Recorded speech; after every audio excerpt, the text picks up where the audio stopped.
పెద్దలు కుదిర్చిన సంబంధం అమ్మాయి సుఖంగా ఉంటుందని అంగరంగ వైభవంగా పెళ్లి చేశారు అమ్మాయి తల్లిదండ్రులు. కట్న కానుకలు కూడా అప్పజెప్పారు. పెళ్లై 3 నెలలు గడిచిపోయింది. అప్పుడే మొదలైంది అసలు కథ.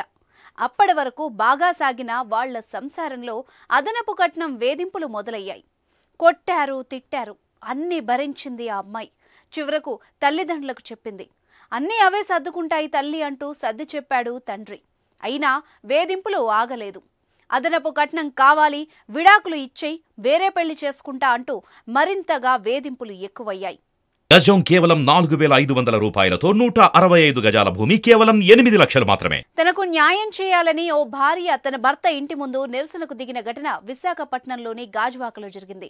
అసలు జరిగిన విషయం ఏంటంటే, విశాఖపట్నంలోని గాజువాకకు చెందిన చట్టి అప్పారావుతో రమ్యకు 2021లో వివాహం జరిగింది.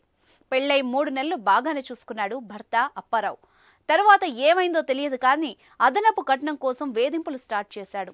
అదనపు కట్నం కావాలని, సంసారానికి పనికి రావంటూ నిందలు వేశాడు. వీరితో పాటు అత్త, మామ, ఆడపడుచులు కూడా వేధించడం మొదలుపెట్టారు. రమ్యకు 2022లో కిడ్నీ పాడైంది. డయాలసిస్ చేయిస్తున్నారు. అనారోగ్యం బారిన పడ్డంతో మరిన్ని కష్టాలు మొదలయ్యాయి. అంతటితో ఆగకుండా విడాకులు కావాలంటూ లాయర్తో నోటీసులు కూడా పంపించాడు అప్పారావు. వీటితో విసిగి వేసారిన భార్య రమ్య తనకు న్యాయం కావాలంటూ భర్త అప్పారావు ఇంటి ముందు నిరసనకు దిగింది. నాలాంటి కష్టం ఏ అమ్మాయికి రాకూడదంటూ కన్నీరు పెట్టుకుని భర్త ఇంటి ముందు బైఠాయించింది. తనకు న్యాయం చేయాలని డిమాండ్ చేసింది. సమాచారం అందుకున్న పోలీసులు ఘటనా స్థలానికి చేరుకున్నారు. ప్రస్తుతం విచారణ చేపట్టినట్టు తెలిపారు పోలీసులు.